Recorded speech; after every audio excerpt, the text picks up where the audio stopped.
Eu queria convidar os irmãos a abrirem as suas Bíblias aí no livro do profeta Zacarias, né? Quase no finalzinho do Antigo Testamento. Lá o profeta Zacarias, capítulo 3. O título da nossa mensagem nessa manhã é Um Novo Recomeço, um recomeço para as nossas vidas, né? Por isso que esse louvor tem tudo a ver, por isso que o salmo que a irmã leu, o salmo 126, quando o Senhor mudou a sorte de Sião, né? Que o Senhor tem mudado a nossa sorte. Então vamos trabalhar nesse capítulo que é tão lindo, é um capítulo bem curtinho, capítulo Zacarias, do profeta Zacarias, capítulo 3. Eu vou ler aqui na versão Ferreira de Almeida. Então vamos lá, queridos. Deus me mostrou o sumo sacerdote Josué, o qual estava diante do anjo do Senhor, e Satanás estava à mão direita dele para se lhe opor.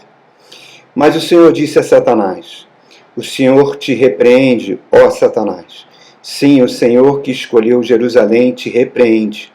Não é este um tição tirado do fogo? Ora, Josué, trajado de vestes sujas, estava diante do anjo. Tomou este a palavra e disse aos que estavam diante dele: Tirai-lhe as vestes sujas. A Josué disse: Eis que eu tenho feito que passe de ti a tua iniquidade, e te vestirei de finos trajes. E disse eu: Põe um turbante limpo sobre a cabeça. Puseram-lhe, pois, sobre a cabeça um turbante limpo, e o vestiram com trajes próprios. E o anjo do Senhor estava ali. E protestou a Josué e disse: Assim diz o Senhor dos Exércitos: Se andares nos meus caminhos e observares os meus preceitos, também tu julgarás a minha casa, e guardarás os meus átrios, e te darei livre acesso entre os que aqui se encontram. Ouve, pois, Josué, sumo sacerdote, tu e os teus companheiros que se assentam diante de ti, porque são homens de presságio. Eis que eu farei vir o meu servo, o renovo. Porque eis aqui a pedra que pus diante de Josué. Sobre esta pedra única estão 7 olhos. Eis que eu lavrarei a sua escultura, diz o Senhor dos Exércitos, e tirarei a iniquidade desta terra num só dia. Naquele dia, diz o Senhor dos Exércitos, cada um de vós convidará o seu próximo para debaixo da vide e para debaixo da figueira. Irmãos, esse capítulo que nós acabamos de ler aqui, ele resume toda a Bíblia. Toda a Bíblia. Todo o plano de salvação está contido aqui nesse capítulo, que é uma visão que o profeta Zacarias está tendo. A Bíblia, o nome Zacarias significa Deus me conhece ou Deus lembrou-se de mim, mostrando o teor da mensagem, do chamado que o profeta teve.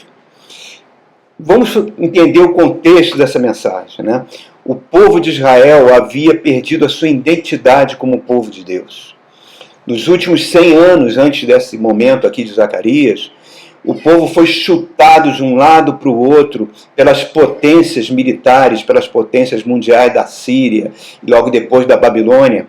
Eles foram zombados, eles foram escravizados, eles foram abusados, com toda a extensão da palavra abuso que você entende. Aquele orgulho que eles tinham, das leis do Senhor, dos oráculos do Senhor, dos grandes homens de Israel, Moisés, Samuel, Davi, tudo isso foi destroçado, irmãos. Eles perderam as suas conexões com o seu passado. Eles estavam perdendo a sua magnífica identidade como povo de Deus. Por que isso aconteceu?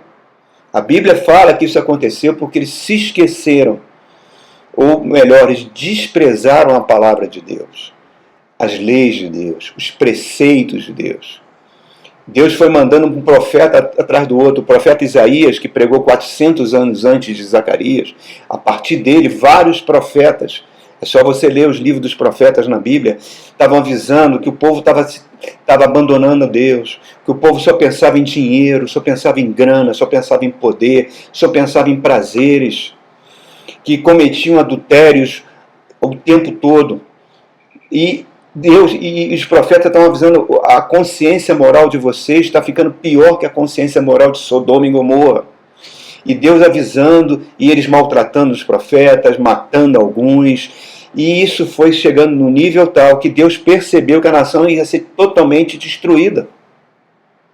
E para preservar Israel, ele permite que um pequeno país cresça e vira um império, o Império da Babilônia, povoado pelos caldeus. Eles entram e destroem toda a nação, destroem Jerusalém, destroem o templo, levam o povo para o exílio, e esse povo vai ficar 70 anos no exílio. Apenas uma minoria desse povo foi para o exílio. A grande maioria morreu na mão dos caldeus.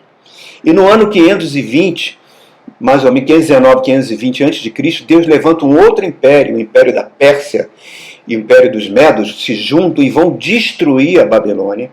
E o primeiro imperador persa, como tinha sido profetizado por Isaías 400 anos antes, vai libertar os judeus e ordenar que os judeus voltem para o seu país e reconstruam o templo. Essa volta acontece em 3 momentos, em 3 levas. Nós estamos aqui diante da primeira leva, que aconteceu 520 anos antes de Cristo. Essa leva veio chefiada pelo governador Zorobabel, que você pode ver lá na genealogia de Jesus, é um dos tataravôs de Jesus, pelo sumo sacerdote Josué e pelos 2 profetas Ageu e Zacarias. Quando eles chegam em Israel, eles encontram um abandono, eles encontram miséria, um cenário de destruição. E o povo então cai num grande choro, num grande pranto, o povo se deprime, o povo entra num desânimo tremendo para reconstruir sua vida, reconstruir o templo, reconstruir tudo naquele local. Se fosse nos dias de hoje, os psiquiatras dariam milhões de antidepressivos para esse povo tomar. E Deus levanta esses 2 profetas, tanto Zacarias quanto Ageu, para despertar o povo, para que o povo esquecesse o passado e fizesse um novo recomeço, reconstruísse a sua nação, reconstruísse o templo, que eles parassem de pensar nos seus próprios problemas, nas suas próprias dores, e colocassem as mãos a obras nesse grande projeto de reconstrução, que Deus ia cuidar da vida deles. E aí Zacarias é um profeta tão fantástico, irmãos, que Deus usa ele com visões fantásticas, visões messiânicas, visão do Cristo transpassado, visão da volta de Cristo. Muitas das visões que Zacarias tem muitos paralelos com as visões que João teve na ilha de Patmos, quando ele escreve o Apocalipse, quase 500 anos depois, né? Então, Zacarias, o livro de Zacarias tem uma grande mensagem. A mensagem é: Deus é soberano, Deus tem um controle total sobre a história humana, Deus é um Deus que nos restaura, Deus é um Deus que traz recomeço para as nossas vidas, Deus é um Deus que nos traz esperança, né? E a grande verdade que permeia todo o livro de Zacarias é que nós somos usados por Deus para cumprir os seus planos nesse mundo maligno que nós estamos vivendo. Um mundo que está desconectado de Deus. A nossa vida tem muitos paralelos, irmãos, com esses exilados. Quando a gente, principalmente quando o passado ainda nos aprisiona em várias coisas da nossa vida. A gente às vezes tem vontade de voltar no tempo e fazer tudo de novo, mudar a história, tomar outras atitudes, né? Porque muitas atitudes que nós tomamos no passado, fruto de inexperiência, ou por não estarmos em Cristo, enfim, pecados que nós cometemos, que trouxeram sofrimento na vida das pessoas, que feriram pessoas, que deixaram marcas nas pessoas, que muitas vezes o tempo não cura. Casamentos que se terminaram por causa de uma traição impensada. Filhos que, quando chegaram na adolescência, se desviaram completamente, ficaram perturbados porque tiveram uma educação extremamente repressora, ou o contrário, não tiveram educação nenhuma. Né? Situações que vão produzindo uma cobrança dentro da nossa alma, que isso vai produzindo um sentimento demoníaco, um sentimento de culpa, né? E as pessoas às vezes falam: se eu soubesse o que eu sei agora, se eu pudesse voltar no tempo, e acabam permitindo que isso paralise a sua vida, como esses exilados quando voltaram. Eles estavam paralisados, né, diante de tudo aquilo que aconteceu, né? É muito parecido com a vida de muitos de nós. Verdadeiras camisas de força, né, que a gente coloca sobre nós e que vem às vezes de pessoas que nos acusam, nos culpam, nos desencorajam, né? Parece que aquele passado está sempre nos condenando. Às vezes você ouve uma pregação num domingo e aquela pregação te enche de ânimo, mas quando chega a segunda-feira você lida com o seu casamento que está falindo, com dívidas, com seus filhos dando muito de problema, com doenças, com pessoas que te colocam para baixo, e aquela pregação vai virando um eco distante, né? Um desânimo, e esse desânimo vai tomando conta às vezes da sua natureza, que nem tomou conta desses exilados, né? Voltando para que nem Israel voltou, querendo viver no passado. E, irmãos, viver no passado é matar o nosso futuro. Não adianta nós chorarmos sobre o leite derramado.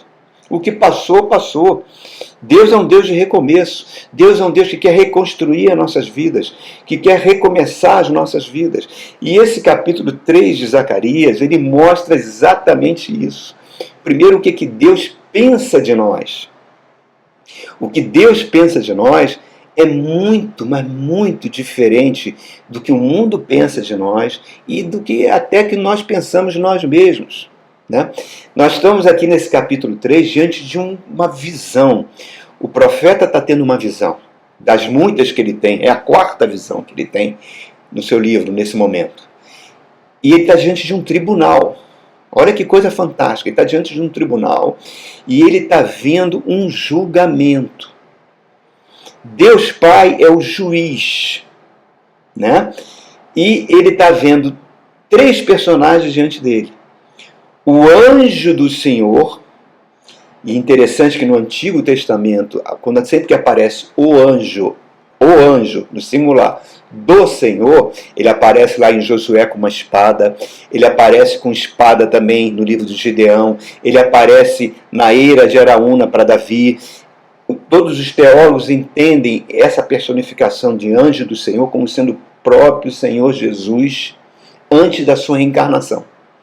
Tamanha autoridade que ele tem para falar em nome do Senhor dos Exércitos.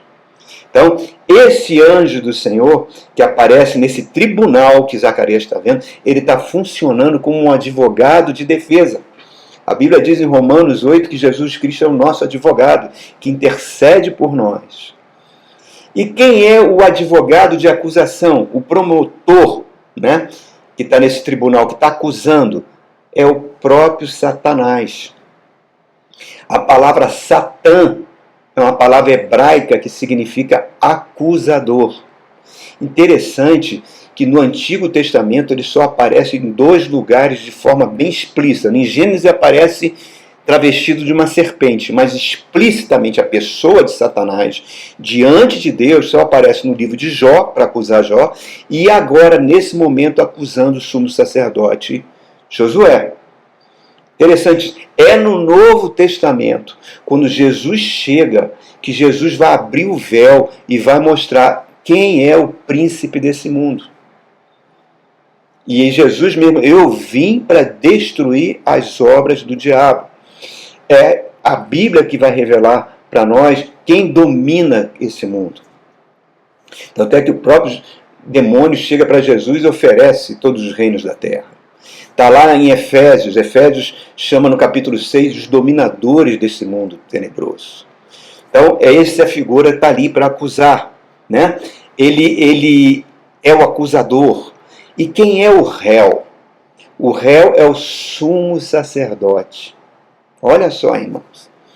Quem é o sumo sacerdote? O sumo sacerdote que foi criado lá no judaísmo, né? Que foi criado por Deus. Deus mesmo deu a ordem que Arão fosse o primeiro sumo sacerdote. O sumo sacerdote é o representante do povo diante de Deus. A Bíblia diz agora que o sumo sacerdote é Jesus Cristo, no livro de Hebreus. Ele é o nosso sumo sacerdote. Mas, naquele momento, o sumo sacerdote que representava todo o povo de Deus era o sumo sacerdote Josué. Qual era a grande função do sumo sacerdote? Interceder pelo povo.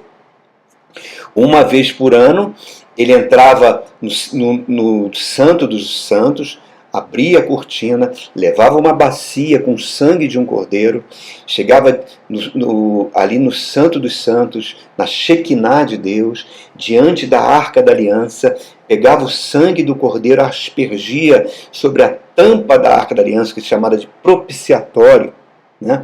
Que simboliza Jesus como propiciação pelos nossos pecados, e pedia perdão pelos pecados do povo, intercedia pelo povo. E quando ele recebia o perdão de Deus, no dia do Yom Kippur, no dia do perdão, que Israel celebra até hoje, o que acontecia? Havia uma grande festa. Então, reparem, olha esses atores que estão nessa visão. Olha como tudo tem a ver com a nossa vida. Então vamos lá, vamos ler juntos de novo esses versos. No verso 1 ele fala assim: mostrou o sumo sacerdote que estava diante do anjo do Senhor, e Satanás estava à direita dele para lhe opor.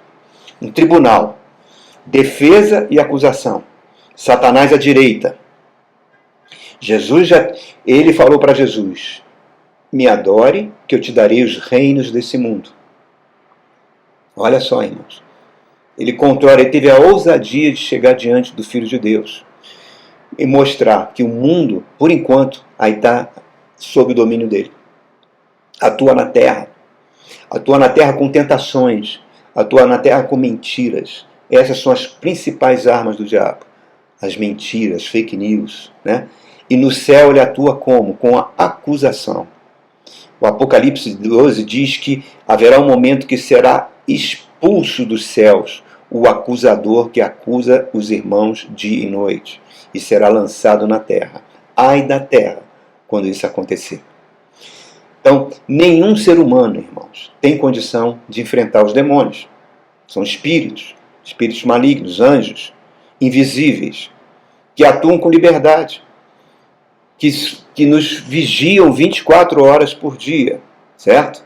Conhecem as nossas falhas, conhecem os nossos pecados ocultos. Eles possuem um farto material, fartas provas para nos acusar diante de Deus, certo? E, reparem, tanto em Jó quanto aqui, com Josué, a gente vê Satanás quase que tentando colocar, claro, estou apenas usando uma linguagem figurativa, colocar Deus na parede, né? O Senhor não é o santo juiz? Olha esse homem aqui, ó. Olha esse pecador que está aqui, o Senhor vai permitir que ele continue assim? É como se ele quisesse clamar pela justiça de Deus, que foi feita num único dia, que nós estamos vendo aqui lendo. Então, esse é o cenário. Agora vamos falar do personagem 2, que está no verso 2, né? Que é Satanás que estava à direita ao opor. Ele fala assim: mas o Senhor disse a Satanás: o Senhor te repreende, ó Satanás. O Senhor que escolheu Jerusalém te repreende. Não é este um tição tirado do fogo? Irmãos, essas figuras são importantíssimas. Hoje nós vivemos tempo que as pessoas, a ciência, despreza o mundo espiritual, né? Freud, né, que foi o grande pensador do século XIX, um grande médico, né, o pai da psicanálise, que trouxe conceitos revolucionários sobre ego, sobre repressão, sobre traumas, sobre taras, sobre neurose, sobre doenças psicossomáticas, sobre rivalidade na família. Ele era um ateu, defendeu o ponto de vista da vida ateísta e disse que a visão do mundo correta é a visão científica, que o mundo espiritual para ele era um campo da superstição religiosa. Ele é o pai dos ateus. C.S. Lewis, que foi ateu, né, grande parte da sua vida e depois se converteu a Jesus, falava: eu admiro muito Freud pelos seus textos científicos, mas quando ele entra na área da filosofia e da religião, as suas palavras beiram a infantilidade. Einstein, um grande cientista, disse que a ciência só é possível avançar porque a mente de Deus traz revelação para os homens avançarem na ciência. Então, ignorar o mundo espiritual, irmãos, Jesus fala que é um grande perigo. Quando uma pessoa sai, né, um demônio sai de uma pessoa, o próprio Jesus falou isso, e ele sai e vai procurar um lugar de repouso, que ele precisa de corpos humanos para poder repousar, porque ele está fora do seu ambiente. E ele volta depois, com saudade da sua casa, falando do corpo humano, onde ele habitava antes. e encontra aquela casa vazia, adornada, ele traz 7 espíritos piores do que ele, e o estado daquele homem se torna pior ainda. Jesus falou isso, né? Falou do perigo de nós deixarmos a nossa casa vazia. O que significa isso? É longe da presença de Deus, longe do Espírito de Deus, longe da palavra de Deus. A gente não ama, a gente não tem sede pela palavra de Deus. Tudo é mais importante do que a palavra de Deus. E isso é um grande perigo, porque a nossa casa pode ficar vazia. E aí repara que a palavra que o anjo está falando é: o Senhor te repreenda, Satanás. Ele está mostrando que somente Deus tem o poder de nos proteger dessas forças espirituais, do mal. E como é que Deus nos protege dessa força espiritual do mal? Através do sangue de Jesus Cristo. O sangue de Jesus Cristo nos purifica de todo pecado. Colossenses diz que na cruz do Calvário ele despojou os principados e as potestades, reduzindo eles ao desprezo. Por isso que a Bíblia fala que o maligno não nos toca. É como um leão andando ao redor, mas não nos toca, porque ele sabe que nós pertencemos a Deus. Por isso que a Bíblia ela faz um convite, além de você encher a sua casa, para que ela nunca fique vazia, para ser enchida da palavra de Deus, ela fala para você vestir a armadura de Deus. É um convite que você tem que fazer. Vestir a armadura de Deus para ficar contra as astutas ciladas do diabo, que nesse mundo é totalmente dominado por ele. E aí ele usa uma outra expressão linda, um tição tirado do fogo. O que é isso, irmão? Imagina uma fogueira, onde você coloca um pedaço de pau naquela fogueira. O fogo começa a consumir aquele pau. Se você não tirar ele da fogueira, ele vai virar carvão, daqui a pouco ele vira cinza, você vai ser totalmente consumido. A figura que o anjo do Senhor está dizendo sobre Josué e sobre nós todos é que nós somos como um tição tirado do fogo. O que significa isso? No livro do Apocalipse, né, o mundo, todo esse sistema que está com os dias contados, é chamado de Babilônia. Da onde saíram eles, os exilados? Né? Babilônia. E como estão com os dias contados, e o próprio apóstolo Pedro diz que a terra está sendo entesourada para o fogo, é como se esse mundo fosse um grande incêndio, e a igreja é chamada para resgatar vidas e almas desse incêndio. Então, quando você entrega a sua vida a Jesus Cristo, quando Jesus Cristo passa a ser o Senhor da sua vida, você é retirado desse fogo, você sai queimado desse fogo, né? Um tição tirado do fogo. O seu passado ainda marcou você, machucou você, você ainda está cheio daquelas dores que o passado trouxe para você e que te machuca tanto. Mas aí Deus quer pegar o que restou de você e reescrever a sua história. Te levar para um novo patamar de relacionamento com Ele. Porque Ele nos escolheu desde o ventre da nossa mãe.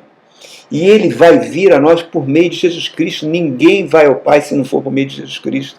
É um novo recomeço nas nossas vidas. Por isso que o apóstolo Paulo fala: não me envergonho do Evangelho, que é o poder de Deus para todo aquele que crê. Ele me tira desse ambiente de derrota.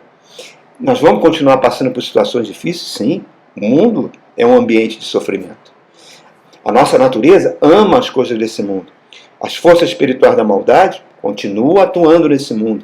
Então, nossos próprios erros, a nossa própria carnalidade, junto com as forças espirituais do mundo, elas armam bombas relógios para tentar destruir o nosso futuro. Mas o que Deus faz? Deus te traz para a igreja dele. A igreja local, a nossa igreja, onde você está inserido. É na nossa igreja que você recebe o alimento espiritual da palavra de Deus, que é o próprio Cristo, para desarmar essas bombas, certo? Para tirar a dor do exílio, te dar um ânimo novo, e você nunca sai como você entrou. Aqui nesse momento aqui que nós estamos online, essa palavra vai produzir vida nas nossas vidas. E você vai reparando como você cresce nas provas, como você cresce nas lutas. Você está ficando mais maduro, mais paz em enfrentar as dificuldades quando elas surgem, né? Isso não tem preço. Então vamos lá, verso 3 e 4, Zacarias fala assim para a gente: ora, Josué, trajado de vestes sujas, estava diante do anjo. Tomou este a palavra e disse aos que estavam diante dele: tirem as vestes sujas. A Josué disse: eis que eu tenho feito que passo de ti a tua iniquidade e te vestirei de finos trajes. Olha só, irmãos. Se você tiver curiosidade, entra na internet e veja lá quais eram as vestes do sumo sacerdote. Era um linho finíssimo. Ele não podia nem ficar suado. Quando ele usava aquelas vestes para ministrar, ele tinha que depois lavar em seguida. Elas eram puríssimas, brancas. E o impressionante é que ele está olhando para Josué e está vendo todas aquelas vestes dele sujas, esfarrapadas, como se fosse um mendigo ali diante dele. Tem duas passagens na Bíblia que Deus troca nossas vestes. Lá em Gênesis 3, quando Adão e Eva pecam, e o medo entra, a morte entra, tudo, a tragédia da queda entrou, eles pegam folhas e se cobrem o corpo, e Deus olha para eles e fala, não, essas folhas não vão proteger vocês. Deus mata um animal, tira a pele daquele animal e reveste eles. Agora vocês estão entrando num mundo de maldade. E Deus então providencia uma vestes para que eles não fossem consumidos pela maldade. Qual é o outro cenário de mudanças de veste? O filho pródigo, quando ele volta e transformou a sua vida num chiqueiro, ele volta descalço, sujo, ele que era tão rico, volta como um mendigo, cheirando mal, e o pai o abraça, o beija, ele fala, pai, pequei contra o céu e contra ti. Ele fala, não, troquem as vestes dele. Reparem isso, irmãos. É esse quadro que Josué está vendo ali. Ele está olhando, né? As vestes sujas simbolizam o que o pecado faz nas nossas vidas. O pecado alijou o homem das promessas. O pecado pegou a dimensão espiritual, porque Deus é espírito, e matou a dimensão espiritual. Efésios 2 diz que nós estávamos mortos em nossos delitos e pecados. O ser humano, quando perdeu a sua dimensão espiritual, ele passou a olhar o mundo com os olhos da sua própria alma e com os olhos do próprio mundo que domina a sua alma. Quando você vem para Cristo, essas vestes sujas do pecado são retiradas e você recebe vestes lindas, de linho puro, que no Apocalipse diz que é as vestes dos santos. Isso simboliza o quê? Um novo nascimento. Irmão, isso é fantástico. O novo nascimento você começa a agir na dimensão espiritual, por meio da fé. Isso que nós fizemos domingo passado, por meio da fé, fizemos uma oração, uma situação quase impossível do Constantin tirar a sua mãe da Ucrânia. Né? Ele foi lá para tirar sua mãe da Ucrânia, a mãe pega Covid, aquela situação toda, ameaça de guerra, ele consegue sair na terça-feira, a igreja orando, na quinta-feira estourou a guerra. E as fronteiras foram fechadas, irmãos. Ninguém mais saiu.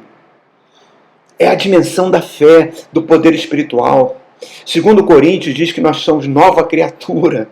1 Coríntios diz que agora nós temos a mente de Cristo. A gente começa a pensar como Cristo pensa. A discernir aquilo que é espiritual. Aquilo que Adão perdeu, que Satanás enganou ele.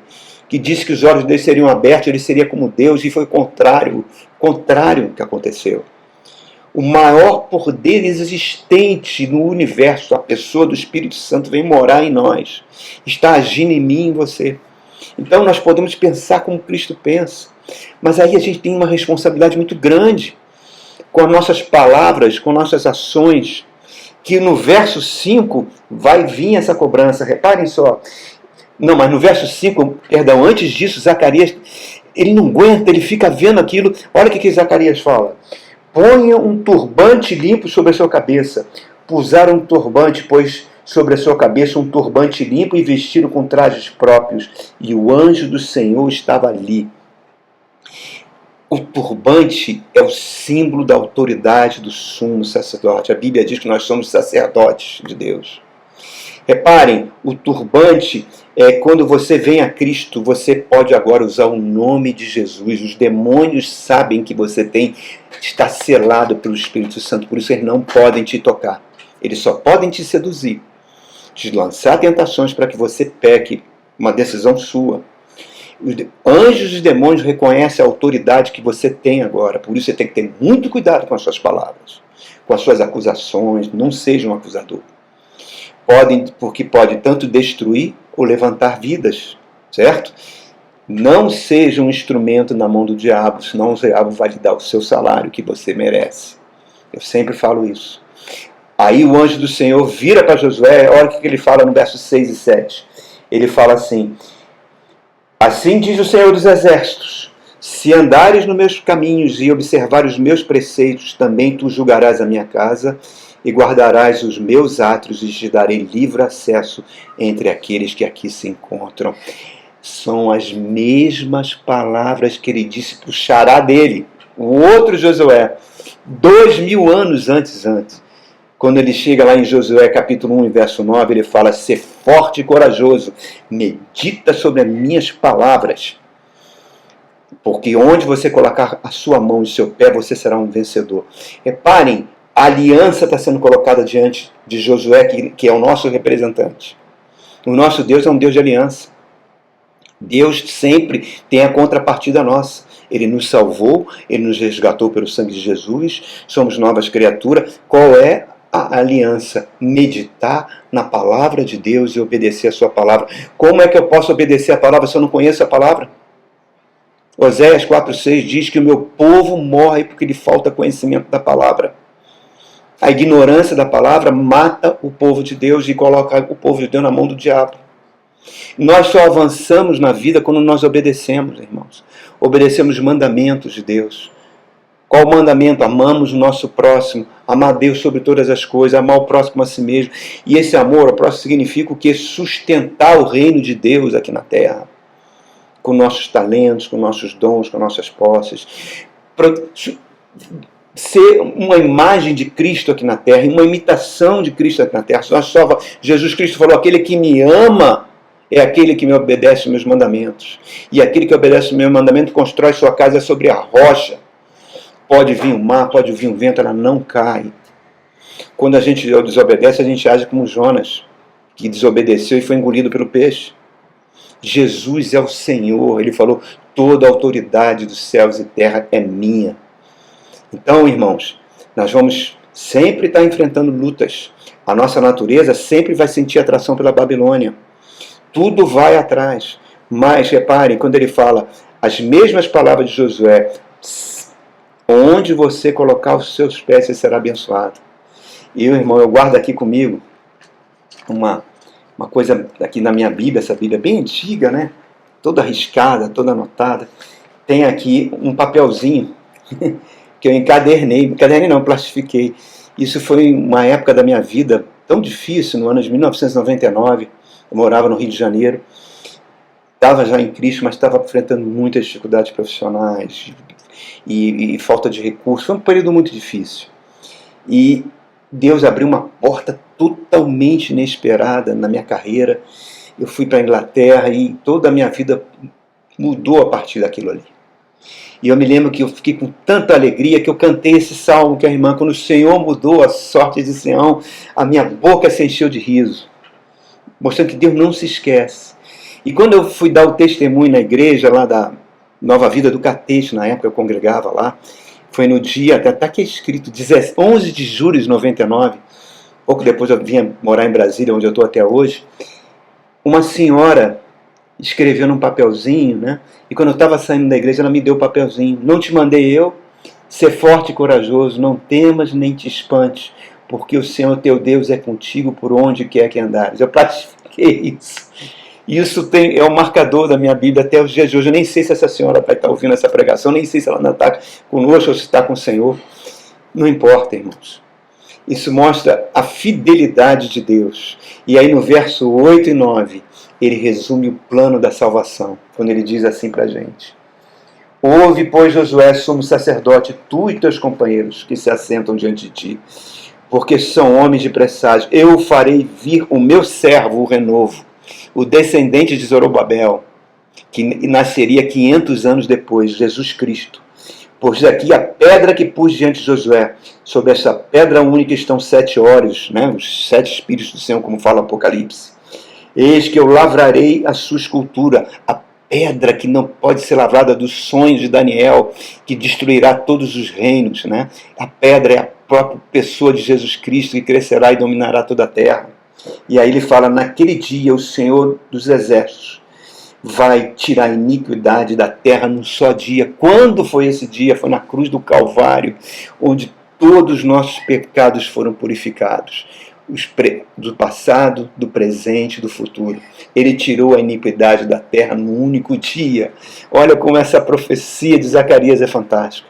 Estávamos fora da aliança, estávamos no exílio, éramos não povo, e num único dia ele rompeu a barreira de inimizade. A palavra da reconciliação é essa, irmãos. Nós agora somos filhos de Deus, co-herdeiros com Cristo. Eu queria escrever um bilhetinho desse para cada um de vocês, escrever e entregar a cada um de vocês, e vocês classificarem, colocarem na Bíblia.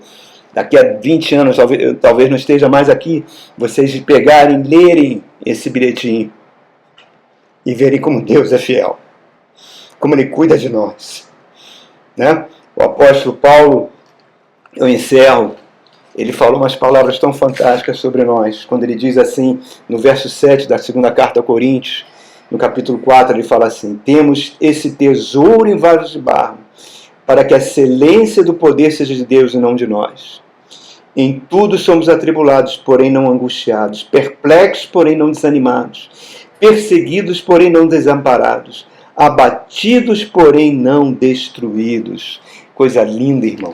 E depois ele vai falar mais na frente assim: porque todas as coisas existem por amor de vós, para que a graça, multiplicando, torne abundante as ações de graças por meio de muitos. Por isso não desanimamos. Pelo contrário, mesmo que o nosso homem exterior se corrompa, contudo o nosso homem interior se renova de dia a dia, porque a nossa leve e momentânea tribulação produz para nós eterno peso de glória, acima de toda a comparação, não atentando nas coisas que nós estamos vendo, porque elas são transitórias, mas atentando nas coisas que nós não estamos vendo, o mundo espiritual, o mundo onde nós passaríamos a nossa eternidade. Esse é o real. É isso aí, irmãos. Que Deus abençoe a sua vida, que seja uma vida cada vez mais apaixonada por Jesus Cristo, apaixonada pelo nosso Deus, apaixonada pela sua palavra, porque você é um vaso de barro que tem um tesouro maravilhoso habitando em você. Deus abençoe. Amém?